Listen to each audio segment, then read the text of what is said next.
Okay, hello. We're still on division. Now, before watching this video, you must have watched division divided by 2, that or divided by 3 before, because this is going to be divided by 4 and a mixture of the others. Okay, so now, what is 1 divided by 4? 1 is smaller than 4, of course. So 1 divided by 4 is going to be 0 remaining 1. And say what is 2 divided by 4? Remember, we're trying to get whole numbers as our answers. 2 divided by 4, of course, is still 2 is less than 4. That's going to be 0 remaining 2. Now, what is 3 divided by 4? Now, 3 divided by 4 is also going to be 0, because 3 is smaller than 4. It's going to be 0 remaining 3. But please, I want to just mention something here. Please pay attention. Look at this 2 divided by 4. Do you know that 4 divided by 2 is 2? Now, 4 divided by 2 is 2, but it's different from 2 divided by 4. Because 4 divided by 2, you ask yourself, 2 times what will give you 4? 2 times 2. So 4 divided by 2 is 2. But 2 divided by 4, 2 is smaller. So that's going to give you 0 remainder 2. But 4 divided by 2, that's good. 4 is bigger. So, and you will see 4 in 2 times table. So that has to be 2. Please make sure you get that. Okay, so let's move on. Okay, so now we've done 3 divided by 4. Let's do 4 divided by 4. What's 4 divided by 4? You have to say 4 times what will give you 4? 4 times 1. So 4 divided by 4 is 1, right? Okay, now what is 5 divided by 4? Now remember, you have to check your 4 times table. 4 times 1, 4. 4 times 2, 8. So 5 is between 4 and 8. So you have to ask yourself the question, just as I've taught you in the previous video. So you will say 4 divided by 4. Now 4 divided by 4 is 1. That means 5 divided by 4 will also be 1. And then you subtract to get the remainder for that 5, that will be 1. So that means 5 divided by 4 will be 1 remaining 1. Okay, let's do some more examples. Okay, now the next is 6 divided by 4. Now, if you read your 4 times table, remember it's 4 times table, you have to read here because it's divided by 4.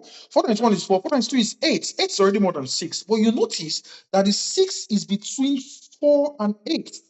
So you have to ask yourself the question using 4, not 8. So what is 4 divided by 4? Now, 4 divided by 4 is 1. So if 4 divided by 4 is 1, that means 6 divided by 4 will also be 1. Now, how do you get your remainder? You subtract 6 minus 4 is what? 2. So that means 6 divided by 4 is 1 remaining 2. Okay. Now, let's do the next question. So 7 divided by 4. Now, if you read the 4 times table, you won't get 7 there as an answer, but 7 is between 4 and 8.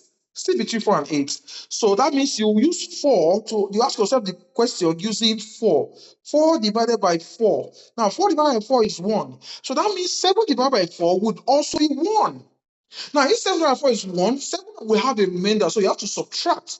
7 minus 4 is what? 3. So that means 7 divided by 4 is 1, remaining 3.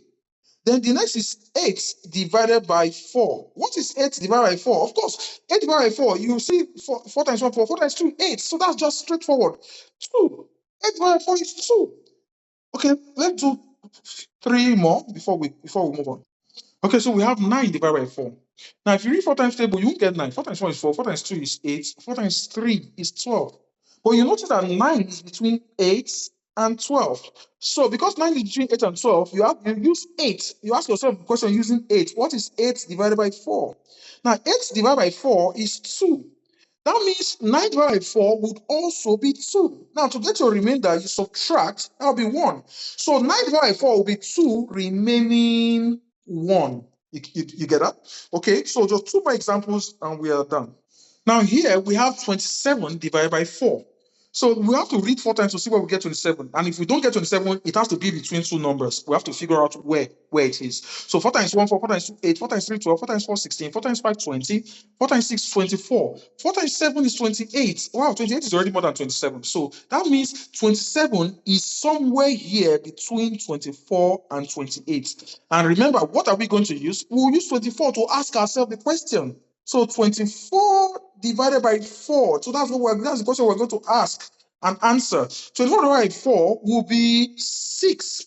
So if 24 divided by 4 is 6, that means 27 divided by 4 would also be 6. But 27 will have a remainder, so we have to subtract. So what's 27 minus 24? 2 minus 2 is 0, 7 minus 4 is 3. That's remaining 3. So that means 27 divided by 4 is 6, remaining 3. Now, I'll do some examples that are using division of other numbers. I'm done with 4, So, but the next examples will be divided by 5, or maybe divided by 6, or maybe divided by 7, something like that. So you know how that it is the same thing. There is no difference. It is completely the same thing. So let's just one or two examples on that.